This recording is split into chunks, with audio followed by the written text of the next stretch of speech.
Olá, estamos começando o Saúde em Foco. No programa de hoje, nós vamos falar sobre os cuidados com as crianças.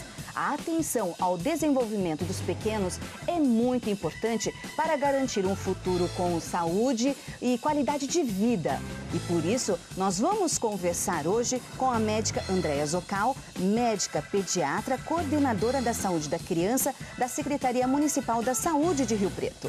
Então, fique comigo aqui no Saúde em Foco.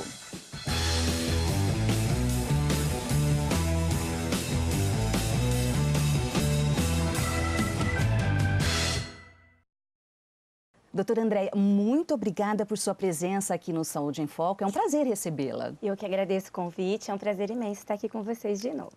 Doutora, é muito importante a relação do paciente, dos pais, com o médico pediatra. Como é que fica a regularidade de consulta?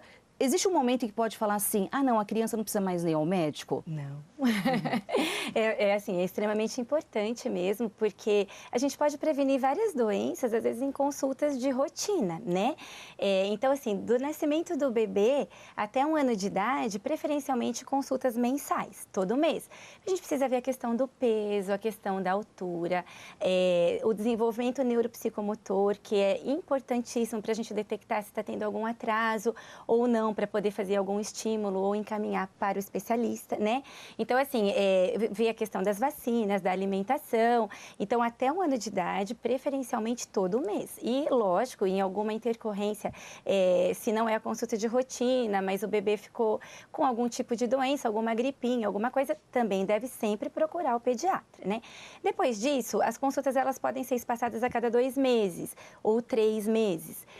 Com a criança maior eu digo assim, já escolar, acima de 6 anos, essas consultas elas podem ser a cada 6 meses e assim vai a adolescência toda também. Por quê? Porque a gente tem essa orientação sobre as vacinas, sobre a prevenção de doenças, sobre a questão alimentar, se está se alimentando corretamente ou não, fazer algum exame em tempo oportuno, né? Começa a adolescência, então tem várias questões próprias da adolescência, da mudança do corpo, de hormônio. Então, assim, não existe essa fase que vai falar, olha, eu não vou mais levar, entendeu? Não, sempre é bom a gente estar acompanhando para ver se está tudo bem. E nem se a criança não estiver apresentando nenhum problema de saúde, não, está tudo bem com ela, está comendo, dormindo, não está gripadinha, não vou levar, não. Não, tem que levar nessas consultas que são agendadas. Sim, Jaqueline, eu costumo falar que são mais importantes ainda. Por quê? Porque a gente está fazendo o acompanhamento e está detectando alguma coisa que pode acontecer antes de acontecer. Então, a gente fala que a gente está fazendo a prevenção realmente de doenças, entendeu? Então, assim, essas consultas de rotina com um bebê saudável, elas são extremamente importantes. Porque, aparentemente, o bebê pode estar saudável aos nossos olhos dos pais leigos, mas de um profissional, de um médico, vai olhar o desenvolvimento, o corpo dessa criança, né? Vai além das perguntas que vocês fazem nessa observação, essa consulta. É extremamente importante mesmo. Às vezes né, a criança está assim, sobrepeso, o pai e a mãe acham tão bonitinho porque ele está gordinho e não, ele pode desenvolver outra doença depois, como a obesidade mesmo, a hipertensão na criança é comum. Então, assim, a gente está detectando, está orientando, está fazendo a intervenção mesmo em tempo oportuno. Então, assim, é muito importante mesmo, tanto o bebê quanto as crianças maiores e adolescentes que sejam, né, regularmente vão ao pediatra, sim. Chega um momento que a mãe não consegue mais ficar cuidando da criança, tem que mandar para a creche, para a escola, para a casa do vizinho, que muitas vezes, às vezes, está cuidando de outras crianças. Realmente, depois que vai para fora, né, vai para a escola, creche, ela fica mais suscetível a doenças. Como lidar com essa situação? A gente fala por isso que é importante a vacinação, que a gente, né, sempre recomenda, porque a vacina, ela previne muitas coisas, inclusive, né, tem a vacinação da gripe e tudo mais. Mas a partir do momento que a criança começa a frequentar a escola, ela tem contato com várias outras crianças. E é lógico que, assim, cada uma leva, às vezes, um vírus de casa, de algum irmãozinho que pegou. Então, assim, elas têm muito contato. Às vezes, na creche, às vezes, elas trocam chupeta, entendeu? Porque é muito rápido, criança. Então, assim, às vezes acaba ficando, sim, um pouquinho mais suscetível. Mas também, ele vai adquirir também mais anticorpos ainda depois, né? Então, assim, nessa fase, é sempre legal a gente estar tomando cuidado, por exemplo, no ambiente escolar. Que seja tudo aberto, que não fique muito fechado, porque o ambiente aberto não propicia tanto os vírus e as bactérias, né, do que um ambiente fechado. Por exemplo, na época de frio, a gente percebe que piora um pouco, porque fica tudo fechado, todas respirando o mesmo ar, no mesmo ambiente. Então, assim, é importante ter esse cuidado, né? O cuidado com os brinquedos também, porque às vezes põe na boca, então preferencialmente brinquedos que sejam de plástico, que dá para lavar. Então, tem que ter cuidado com o ambiente, bichinho de pelúcia, a gente não recomenda também, porque ele, às vezes, tem muito acúmulo de ácaro.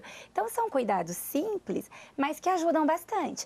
Mas, assim, um pouquinho aumenta mesmo essa época das crianças ficarem um pouquinho mais com gripe, com mais facilidade, por causa do contato mesmo muito próximo, né, que eles ficam mais aglomerados. Então, existe cientificamente, assim, até uma idade que elas estão mais suscetíveis ou não? geralmente... Que falam, ficam mais doentinhos mesmo, né? A gente ouve muito Sim, isso, sim. né? Essa fase difícil. Fica difícil. Acima dos 5 anos, ela começa a melhorar, porque até então ela vai adquirindo os anticorpos, que ela nunca teve contato antes com essas doenças. Então, assim, ela vai estimulando todo o sistema imunológico dela. E, geralmente, acima dos 5 anos, melhora muito. A gente percebe que melhora mesmo. É uma firmada, como diria minha mãe. Sim, sim. Com relação às doenças mais comuns nas crianças, quais são? Principalmente a gripe, né, que é a IVAS, a infecções de vias aéreas superiores, com essa mudança de tempo, a gente percebe que assim, é muito fácil mesmo das crianças ficarem gripadas com IVAS. Diarreia também é muito comum, né, nas crianças, por causa do calor. Então, assim, às vezes acontece, né, e uma criança com diarreia, às vezes ela facilmente transmite para outras, né? Leva ao médico, como lidar? Até que ponto leva imediatamente a hora que estiver com diarreia? É sempre importante, porque tem o risco de desidratação. Então, às vezes a criança com a diarreia, ela não está ingerindo a quantidade suficiente de líquido que ela precisa e a mãe, às vezes, ela não pode não perceber sinais de desidratação. Então, assim, é importante sempre levar para a gente avaliar, né, uma possível infecção intestinal. Na IVAS também, começou só uma gripinha, tudo bem, mas assim, começou um estado febril, você percebe que a criança ela está já se alimentando menos, está comprometendo às vezes a respiração, febre. É importante, sim, a gente sempre estar olhando, né, para a gente poder estar medicando e estar vendo se não tem nada mais grave. O chiado, né? Às vezes tem crianças que têm o chiado, também é preocupante. Sim, a gente tem o bebê chiador, né?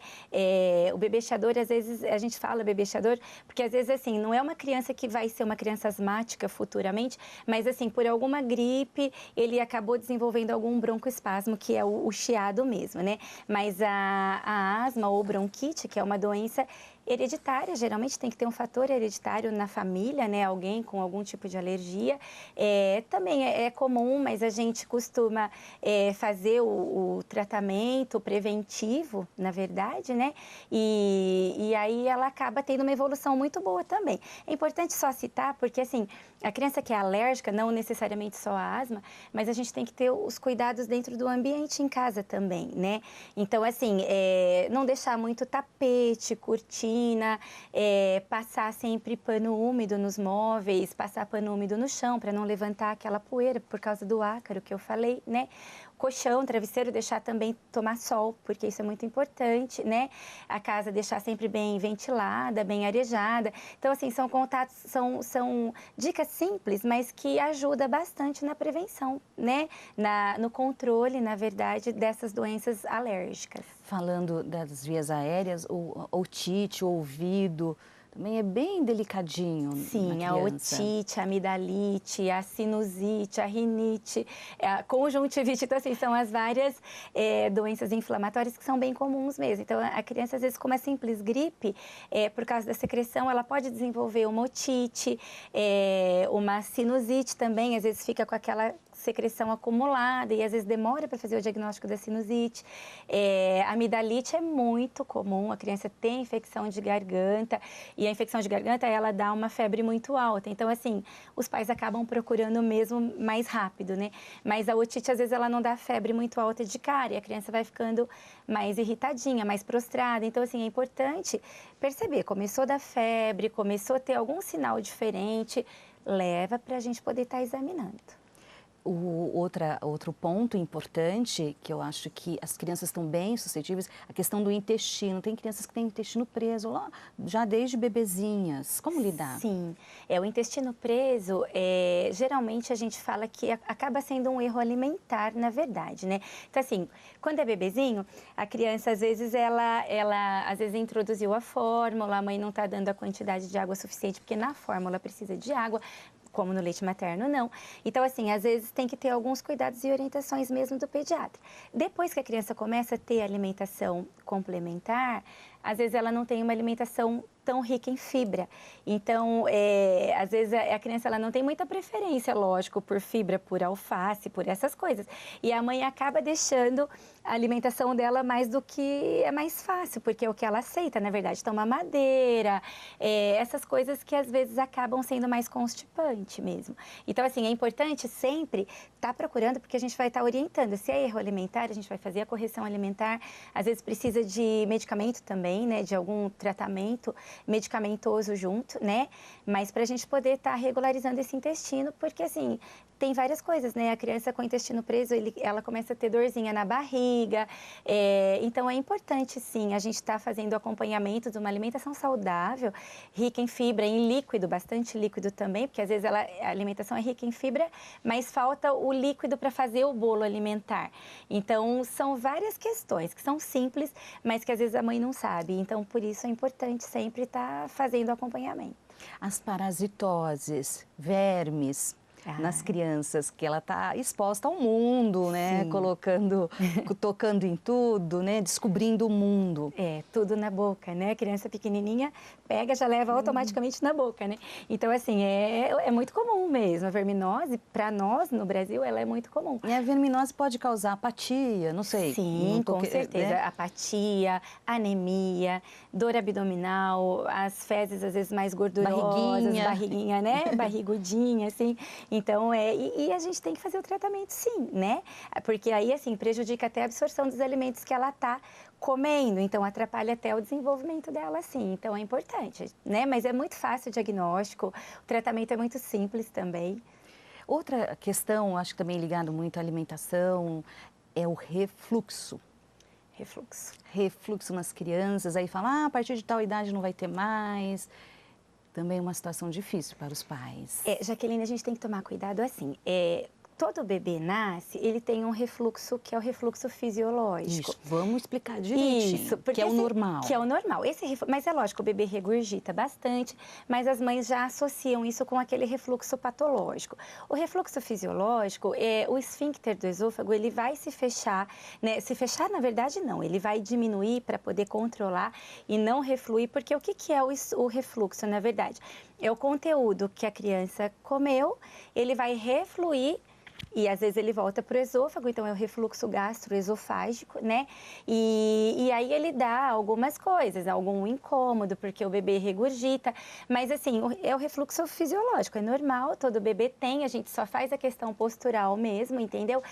Deixar o bebê dormindo mais elevado, se já está com alimentação complementar ou mamadeira, a gente pede para engrossar, entendeu? São algumas questões que são tranquilas, não precisa fazer nada.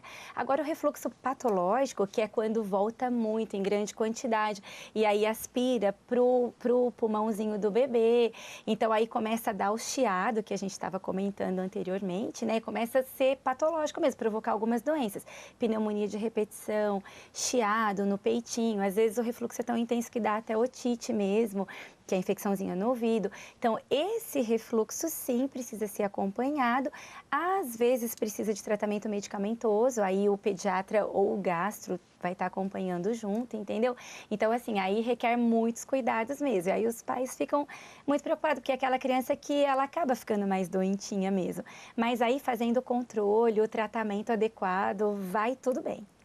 A senhora falou sobre aspiração, me lembrou uma outra situação que acho que é muito comum, e a senhora, como né, da saúde pública, quais são os acidentes domésticos com as crianças, com os pequenos, mais comuns? São vários acidentes que a gente tem para deixar em alerta. Tá, é muito importante a sua pergunta. Isso é uma coisa que, assim, é muito importante da gente falar, porque é lógico que eles se dividem, dependendo da faixa etária da criança, são mais comuns, né? Mas, assim, do bebê, a asfixia mesmo, a aspiração. Então, por exemplo, o bebê engasgar, não pode deixar o bebê mamar sozinho quando não é peito, por exemplo. Tem pais que às vezes deixam o bebê com a mamadeira e vai para lá, entendeu? O bebê, às vezes, ele pode sim engasgar. Pode aspirar, ir para o pulmãozinho do bebê. Então, assim, isso é uma dica importante para a gente tomar cuidado. Deixa o bebê mamar, criancinha, né? Mamar sentadinho, no colo, sempre com a gente observando. Alimentação também, às vezes a criança pode engasgar com algum tipo de alimento, então amendoim, azeitona, o caroço de azeitona. Às vezes ele põe na boca, ele aspira, vai para o pulmão e também é assim, é uma situação grave, né? Tem que tomar cuidado. O bebê, quando começa a engatinhar, são muitos cuidados que tem que ter, porque assim, a tomada parece que atrai, né? Os bebês vão lá e põem o dedinho ou com alguma coisa. Então, assim, tem que fazer aquele protetor de tomada, cuidado com queda, porque às vezes você deixa o bebê na cama para trocar e você vai pegar alguma coisa do lado, mas o bebê já rola, cai da cama, do trocador. Muito comum o bebê cair do trocador. Então, assim, a gente não pode descuidar. Se vai pegar algum objeto longe, a fralda, alguma coisa, leva o bebê junto. Porque eles rolam, eles são muito espertos e acaba realmente acontecendo, né? Criança um pouco maior, muito grave, muito importante. É comum acontecer afogamento. Então, o afogamento é uma coisa muito complicada, porque assim... E a gente não fala só de piscina, mas em baldes, em pequenas vasilhas. Pequenas vasilhas. No dia a dia da casa. Com certeza, porque assim, um balde com isso de água, para uma criança de um ano e pouquinho, que ele vai ver, se ele cai de cabeça, ele não consegue sair. Entendeu? Uma piscina rasa, realmente uma vasilha ali, uma bacia, entendeu? O bebê pequeno, um ano e pouquinho, cai, ele não consegue, sabe, levantar e sair. Então, às vezes acontece um afogamento e a falta de oxigênio, ela é tolerada muito pouco. Então, é grave mesmo a consequência. Então, mesmo que você ache, né, daí uns 5 minutos, 10 minutos já pode ter sequela. Então, assim, o afogamento é uma coisa que a gente tem que ter muita atenção, principalmente fim de ano, acontece muito, aumenta muito a incidência, verão, tá todo mundo assim, não está tão atento, tem muita gente, não, né, acaba não prestando tanta atenção, o bebê cai, demora para achar, então, assim, é muito importante mesmo, né? Tomar muito cuidado com isso, sempre tem que ter alguém olhando essa criança, né? Então, o risco de choque também, como eu falei, por causa de tomada, queda... Queimaduras. Queimaduras é muito... Acontece muito? Muito, muito. Vocês veem muitos casos? Muito, e são, assim, distrações bobas dos pais. De segundos, né? de minutos. Uma coisa muito comum e que acontece com frequência. Eu mesma já atendi muitas vezes isso, o pai ou a mãe fazendo café e a criança chega e vai abraçar o pai ou a mãe e puxa a leiteira onde está sendo aquecida a água, ou o próprio, né, bule, e cai. Então, assim, queimaduras de áreas extensas, né, acontece muito comum, é muito frequente com acontecer. Criança pequena, não sei, aquela recomendação antiga de cozinhar com as bocas de trás, né? Isso, a boca de trás e o cabo também bem da panela virado para trás, né? Tem que ter esse cuidado. A criança é muito arteira, eles são muito curiosos, então assim... Estão descobrindo o mundo. Eles não têm, assim, muita noção. Outra coisa importante, assim, da gente lembrar são os medicamentos. Então, assim, medicamento tem que ser guardado bem em cima de um armário, onde a criança não consiga colocar a cadeira, subir, ter acesso, porque a gente tem medicamentos que são gostosos, por exemplo, medicamento para febre, tem muito que é docinho, é saboroso, a criança gosta. Às vezes a criança, ou alguns que são parecidos com bala, anticoncepcional, medicamentos neurológicos que às vezes alguém usa na família, são coloridos, entendeu? E a criança não sabe, ele acha que aquilo é uma bala. Então, assim, às vezes ele abre, ele toma a cartela inteira. Medicamentos, às vezes, que são para descongestionar o nariz de adulto, porque para criança a gente não usa no seu soro, mas para adultos que às vezes tem descongestionante, mata. A criança às vezes pega, ingere ou às vezes pinga, né? Mas geralmente ingere. E assim, pode dar parada cardíaca, são coisas muito graves mesmo. Intoxicação. Intoxicação. Até por produtos de limpeza? Sim, produtos de limpeza.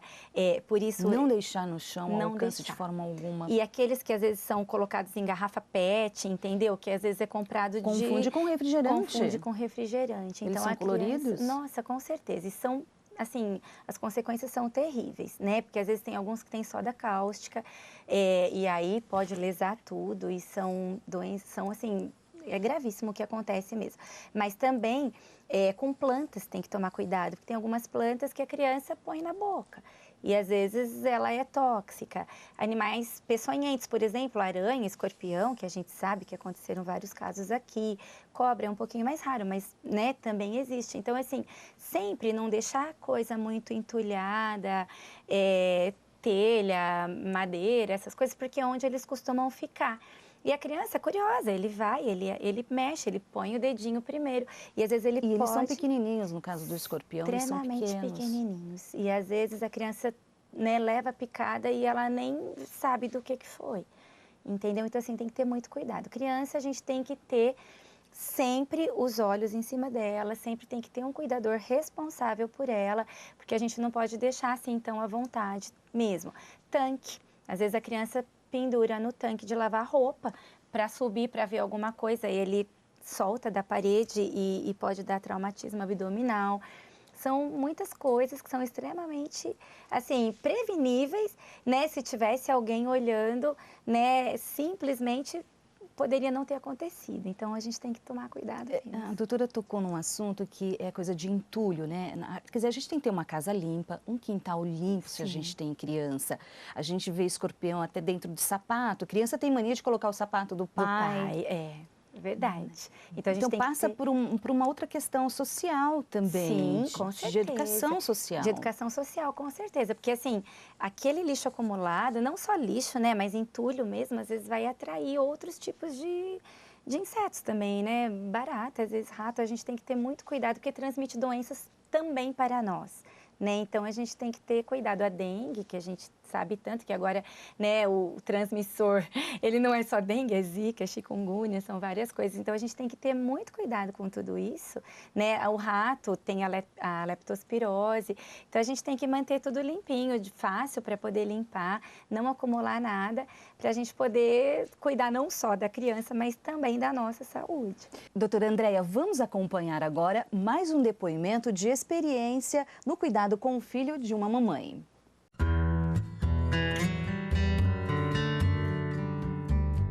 Foi muito difícil em sentido emocional, né? Lógico, né? Você fica feliz porque vai vir uma criança, mas ao mesmo tempo bate toda aquela insegurança do que é ser mãe, do que é da responsabilidade de estar cuidando de um outro ser que vai ser totalmente dependente de você. Eu tive apoio de um bom médico. Esse médico, ele faz um trabalho muito interessante, que ele montou um grupo no WhatsApp com todas as pacientes dele. E é muito legal esse apoio entre as mães, né, do grupo. Então, toda aquela insegurança que eu tinha, que às vezes eu ainda tenho, é lógico, de certa forma, eu me sinto respaldada, né? É difícil, né, porque toda a tua rotina vai mudar. Você tem que ficar 24 horas em cima de uma criança que é totalmente dependente. Só que ao mesmo tempo a gente vai descobrindo que a gente dá conta, né? Apesar de ter dias que parece que a gente não vai dar conta, mas assim, vai passando um dia, vai passando o outro, você percebe que outras mães passam as mesmas coisas, coisas até piores, né? E aí, com o passar do tempo, a gente consegue ir superando. A criança vai se adaptando à mãe, a mãe vai se adaptando à criança. Né? Em todo esse processo, o apoio do pai é muito importante, né? Em sentido emocional, sentido físico. Né? No caso, meu marido, ele me ajudou, ele assumiu todos os cuidados também com o bebê. Então, por exemplo, em dias que eu estava cansada, que eu precisava dormir, ele dá um banho, ele troca uma fralda. Se precisar dar um remédio, ele vai e dá. No sentido emocional, ele sempre me apoiou muito, tentou compreender. E até porque para o pai também não é fácil, né? O puerpério, a gestação. Para o homem também é muito sofrido, porque ele tem que lidar com a mãe, lidar com a criança, né? Mas a gente percebe que assim como outras mães conseguem, outros pais conseguem, a gente também consegue. Vimos mais um depoimento importante de uma mamãe. Doutora, para a gente finalizar nosso programa, não tem como eu não perguntar sobre a chupeta. Até que ponto é possível, em que casos ou não, né? Tem várias linhas aí que uns defendem, outros não. São várias linhas.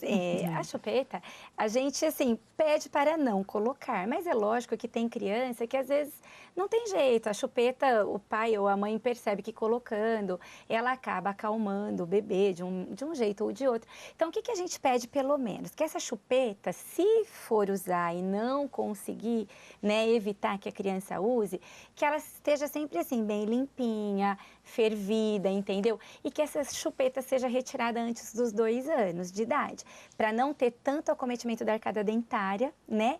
Só que ela é uma fonte de sujeira, porque cai no chão, a criança pega, leva na boca. Então, assim, a criança às vezes acaba realmente ficando um pouquinho mais doente, né?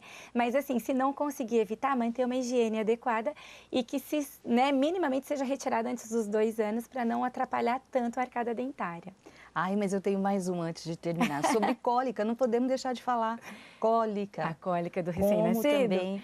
A cólica do lidar? recém-nascido também é uma coisa que deixa os pais de cabelo em pé, né? Acho que não só Do os jeito pais, que ela vem, né? ela vai, mas como lidar com lidar? esse período? A família inteira fica enlouquecida, porque assim, a hora que ela vem, parece que ela tem horário marcado, né? E o bebê começa, né, a ter aquele desconforto mesmo. A cólica, ela tem várias teorias do que provoca a cólica. Na verdade, é uma imaturidade do intestino, né? E devagarzinho, o intestino vai tendo a maturação dele e depois dos 3 meses, mais ou menos, tudo se resolve. Mas, assim, a gente percebe que, às vezes, aquele bebê muito guloso, que ele mama muito rápido, às vezes ele engole muito ar, e aí acaba tendo a cólica por distensão mesmo das alças intestinais. E o que a gente tem que fazer primeiramente? Sempre procurar fazer aquela massagem. Bom, antes de tudo manter a calma, né? Porque a família inteira se desespera e aí o bebê parece que fica mais, né, desesperado também. Então, assim, manter a calma, faz a massagenzinha. Sempre a gente orienta a fazer do lado direito da barriguinha do bebê para o lado esquerdo, porque é o sentido do trânsito do intestino, tá? Colocar uma compressinha morna, um paninho morno ajuda a aliviar essa dor. Chás podem? Não, na verdade o chá, ele não tem efeito comprovado nenhum. Cientificamente. E aí, assim, o chá, ele pode até atrapalhar a amamentação, porque ele até compete, ele pode até provocar um pouquinho de anemia, entendeu? Então, assim, o chá, ele não tem efeito comprovado, então a gente não recomenda mesmo. Se tiver com muita cólica, tem alguns medicamentos que o pediatra pode estar passando, tá? Mas aí é bom sempre ter a orientação do pediatra para ver para cada bebê. Mas o chá a gente não recomenda. Doutora Andréia, chegamos ao final do programa. Muito obrigada por essa conversa de consultório tão, assim, minuciosa, detalhista, que a senhora deu. Muito obrigada por sua presença. Eu que agradeço. Obrigada. E assim a gente termina o Saúde em Foco de hoje. Se você quiser assistir esse programa novamente, basta acessá-lo em nosso canal no YouTube. Procure TV Câmara Rio Preto, playlist Saúde em Foco. Lá tem diversos programas, inclusive outro programa com a doutora Andréia, que também está falando sobre cuidados com a criança. É só procurar TV Câmara Rio Preto. Muito obrigada por sua atenção e até o próximo programa. Tchau!